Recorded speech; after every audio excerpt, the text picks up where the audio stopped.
Student CGPSC with Arun के YouTube channel में आपका बहुत बहुत स्वागत है। आज का हमारा जो टॉपिक है वो वैशेषिक दर्शन है। तो चलिए स्टार्ट करते हैं वैशेषिक दर्शन। ठीक है, देखो वैशेषिक दर्शन की थोड़ा सा हम बेसिक चीज समझेंगे वैशेषिक दर्शन के बारे में। तो देखो क्या होता है, वैशेषिक दर्शन भारतीय दर्शन के 6 मुख्य दर्शनों में से एक है। जो हम आस्तिक दर्शन बताए थे 6 दर्शन, उसमें से ये चौथा नंबर का दर्शन है। ठीक है, ये जो मुख्य रूप से इसमें जो कुछ चीजें बताई गई है, मुख्य रूप से किसके बारे में बात की गई है, तो देखो पदार्थ के बारे में बात की गई है। ठीक है, पढ़ेंगे इसको आगे।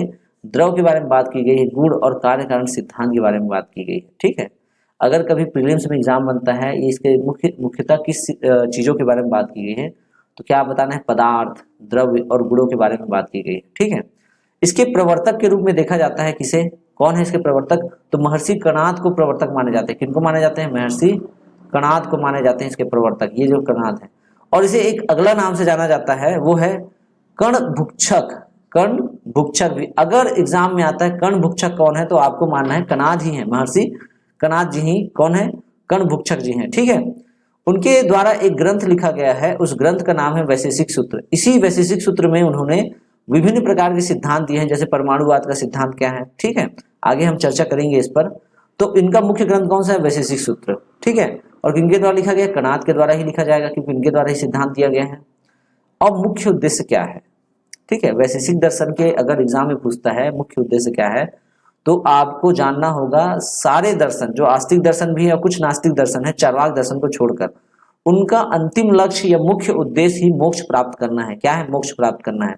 तो कभी भी डायरेक्ट एग्जाम में आए तो भारतीय दर्शन का मुख्य लक्ष्य क्या है, तो आपको क्या लिखना है, मोक्ष ही टिक करना है।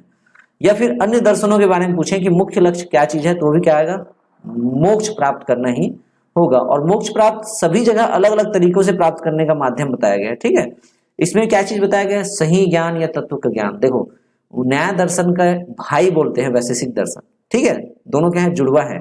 इसीलिए इसमें भी क्या बताया गया है, दर्शन का सही ज्ञान या तत्व ज्ञान से ही हम मोक्ष प्राप्त कर सकते हैं। जैसे न्याय दर्शन में बताया गया है, प्रमाणिक ज्ञान होना चाहिए।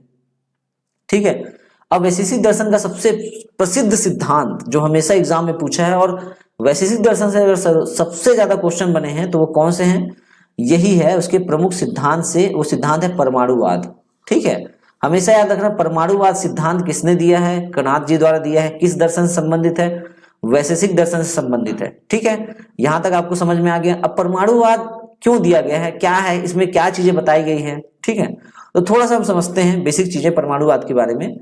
परमाणुवाद में यह बताया गया है कि परमाणु सबसे छोटा कण है, अविभाज्य कण है, जो शाश्वत है। इसी से सृष्टि का निर्माण हुआ है, इसी से हम बने हुए हैं, इसी से जितने भी भौतिक वस्तुएं दिखाई देती है वो सभी बने हुए हैं। ठीक है, किससे बने हुए हैं, परमाणुवाद। आप ऐसा समझ सकते हैं कि केमिस्ट्री के जो परमाणु चीज है, एटम्स के बारे में बात करते हैं, वही चीजें यही यहां बताया गया है। ठीक है, अब देखते हैं वैशेषिक दर्शन में कितने पदार्थ पाए गए हैं। तो देखो ये नया अभी तक के क्वेश्चन बना नहीं है इस पर। ठीक है, लेकिन आपको पढ़ना होगा, क्योंकि क्वेश्चन डीपली आ रहे हैं। ठीक है, कूट में आ रहे हैं, तो ये चीजें आपको पता होना चाहिए, क्योंकि हम जितने भी अभी तक दर्शन पढ़े हैं उसमें उसके तत्व पदार्थों के बारे में थोड़ा सा पढ़े हैं। जैसे सांख्य दर्शन में 25 दर्शनों के बारे में 25 तत्वों के बारे में बात करते हैं। फिर हम लोग योग दर्शन जाते हैं, उसमें 26 हो जाता है। इस तरीके से हम लोग क्या करते आ रहे हैं, सभी में तत्वों के बारे में पढ़ रहे हैं, पदार्थों के बारे में। तो वैशेषिक दर्शन में कितने पदार्थ माने गए हैं, तो 7 पदार्थ माने गए हैं। कितने पदार्थ माने गए हैं, 7 पदार्थ माने गए हैं। ठीक है, नोट के ऊपर थोड़ा सा देख लेते हैं क्या चीज है।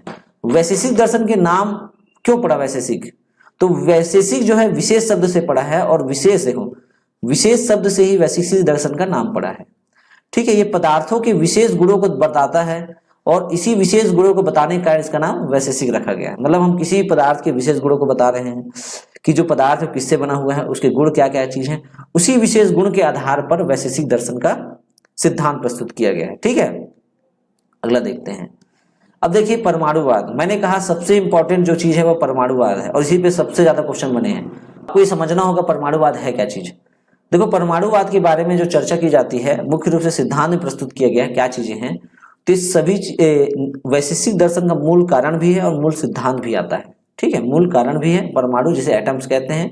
हम जो केमिस्ट्री में एटम्स की बात करते हैं कि सभी भौतिक वस्तुएं, सभी तत्व, सभी पदार्थ, चाहे वो जीवित हो चाहे वो निर्जीव हो, किससे बने हुए हैं, एटम से बने हुए हैं। किससे बने हुए हैं, एटम, छोटे छोटे, उससे छोटा कुछ हो भी नहीं सकता, ऐसा केमिस्ट्री में कहा जाता है।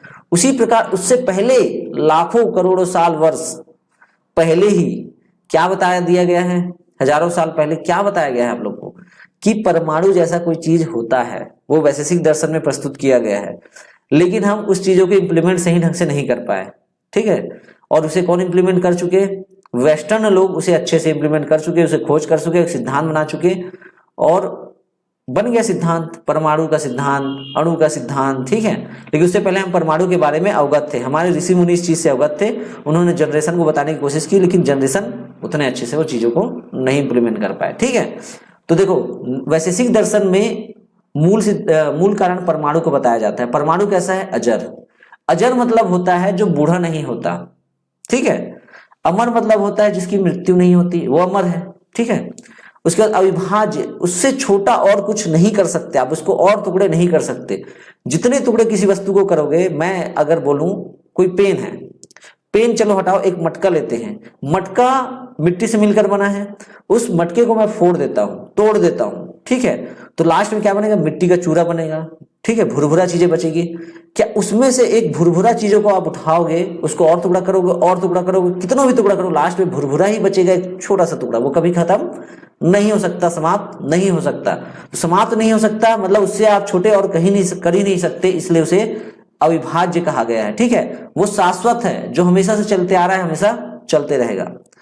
अब इसमें बताया गया है कि परमाणु किन चीजों से मिलकर बना हुआ है। जैसे हमारा शरीर 5 तत्वों से मिलकर बना हुआ है बोलते हैं, ठीक है, इससे क्षिति जल पाओ गगन समीरा बोला जाता है। उसी प्रकार पृथ्वी, जल, अग्नि और वायु, ये 4 चीजों की बात करते हैं। तो किसको छोड़ दिया, जो छोड़ा है वो आकाश है। इसमें आकाश के बारे में व्याख्या नहीं करती, आकाश को किसी भी भौतिक वस्तुओं के निर्माण में आकाश को शामिल नहीं करता, 4 चीजों से मिलकर बना है। तो यदि कभी एग्जाम में बनता है कि जो वैशेषिक दर्शन है वो कितने परमाणु को कितने रूप में माना है, कितने रूपों से बना है माना है, तो 4 चीजों को लेना है, आकाश को नहीं लेना है। अब आकाश को क्यों नहीं लिया गया है, ये मेंस का विषय है। किसका विषय है, मेंस का। जब हम मेंस पढ़ेंगे दर्शन को अच्छे से, तब इसके बारे में अच्छे से बताएंगे, ठीक है। अभी ये प्री में नहीं आएगा, आकाश को क्यों नहीं लिया गया है, ठीक है। अब देखो भौतिक वस्तुएं इसी से निर्मित हुई है, 4 चीजों से। वैशेषिक दर्शन में कहा गया है कि सारी चीजों का निर्माण का परमाणु है, परमाणु से सारा चीज बना है, परमाणु को और नष्ट नहीं किया जा सकता। पर परमाणु को किसने बनाया है, परमाणु को देन किसका है, निर्माण। तो परमाणु के निर्माण में ईश्वर की भूमिका को स्वीकार किया गया है, इसलिए इसे आस्तिक दर्शन भी कहते हैं, ईश्वर को मानने वाले भी दर्शन कहते हैं। क्योंकि परमाणु को बनाने वाला किसे माना गया है, ईश्वर की भूमिका को स्वीकार किया गया, ईश्वर परमाणु को बनाया है, ऐसा माना जाता है इस दर्शन के, ठीक है। तो हमारा थ्योरेटिकल पार्ट जो है वो कंप्लीट हो गया है, किससे संबंधित, वैशेषिक दर्शन से संबंधित। अब हम पढ़ेंगे क्या चीजें इससे संबंधित, एमसीक्यू, ठीक है। चलो देखते हैं। देखो वैशेषिक दर्शन के प्रवर्तक कौन है, बार बार ये क्वेश्चन पूछा गया है, ठीक है। अगले बार जब भी मैं वीडियो बनाऊंगा यहाँ पर लिख दूंगा कि कौन से ईयर में पूछा गया है क्वेश्चन, ताकि आप लोग को और अच्छे समझ में आए किस एग्जाम में पूछा गया है, ठीक है। वैशेषिक दर्शन के प्रवर्तक कौन है, तो देखो गौतम तो है नहीं, पतंजलि ही नहीं, गौतम किसके हैं, किसके हैं, न्याय के गौतम है। पतंजलि किसके हैं, योग के हैं। कणाद किसके हैं, अभी जस्ट पढ़े हैं, कणाद किसके हैं, कण। देखो आप ऐसा भी याद कर सकते हैं, कण, कणाद में क्या आता है, कण, और कण मतलब परमाणु। परमाणु क्या है, एक छोटा सूक्ष्म कण है, ठीक है। इसीलिए परमाणुवाद का सिद्धांत किसने दिया, कण ने दिया। ये वैशेषिक दर्शन के प्रवर्तक कौन है, कणाद है, ठीक है। यहां तक आपको समझ में आ गया। अगला दूसरा क्वेश्चन देते हैं, वैशेषिक दर्शन का मुख्य ग्रंथ कौन सा है। अभी हम लोग पढ़े हैं वैशेषिक दर्शन का मुख्य ग्रंथ है वैशेषिक सूत्र, ठीक है। कौन सा सूत्र है, वैशेषिक सूत्र, सी नंबर इसका सही आंसर होगा। देखो अभी तक हम जितने भी पढ़े हैं उनके मुख्य ग्रंथ के बारे में, उसमें लास्ट में सूत्र जोड़ देता है। सांख्य सूत्र सांख्य दर्शन में, न्याय में न्याय सूत्र हो गया, योग में योग सूत्र हो गया, वैशेषिक में वैशेषिक सूत्र हो गया, ठीक है। तो आपको इसको याद करने की जरूरत नहीं है, लास्ट में आप सूत्र जोड़ दोगे तो उस दर्शन से संबंधित वो ग्रंथ हो जाता है, ठीक है। अगला क्वेश्चन देखते हैं, तीसरा क्वेश्चन देखिए, वैशेषिक दर्शन में कुल कितना पदार्थ है। तो देखो अभी हम पढ़े इसमें कितने पदार्थ के बारे में बात की गई, 7 पदार्थ। तो इसका आंसर क्या हो जाएगा, बी सही आंसर, ठीक है। उसके बाद चौथा क्वेश्चन देते हैं, वैशेषिक दर्शन के अनुसार सृष्टि का निर्माण किससे हुआ है, सृष्टि का निर्माण, ठीक है। तो देखो वैशेषिक दर्शन में सृष्टि का निर्माण परमाणु से माना जाता है। किससे माना जाता है, परमाणु से। प्रकृति और पुरुष का सिद्धांत तो सांख्य दर्शन में माना जाता है, ठीक है। तो किससे माना जाता है वैशेषिक दर्शन को, परमाणु। तो इसका राइट आंसर क्या हो जाएगा, परमाणु, बी आंसर, ठीक है, परमाणु। उसके बाद देखते हैं अगला क्वेश्चन, वैशेषिक दर्शन किस प्रकार का दर्शन है। तो हमने बताया था वैशेषिक दर्शन आस्तिक दर्शन में आता है, जो वेदों को प्रमाणिक मानता है, वेदों के लिखी हुई सभी बातों को स्वीकार करते हैं, ठीक है। इसीलिए इसे आस्तिक दर्शन की श्रेणी में रखा गया है। ठीक है, आस्तिक दर्शन। देखो यहां तक आप लोग का होता है समाप्त। ठीक है, अब हम जो अगला टॉपिक पढ़ेंगे वो है हमारा मीमांसा दर्शन।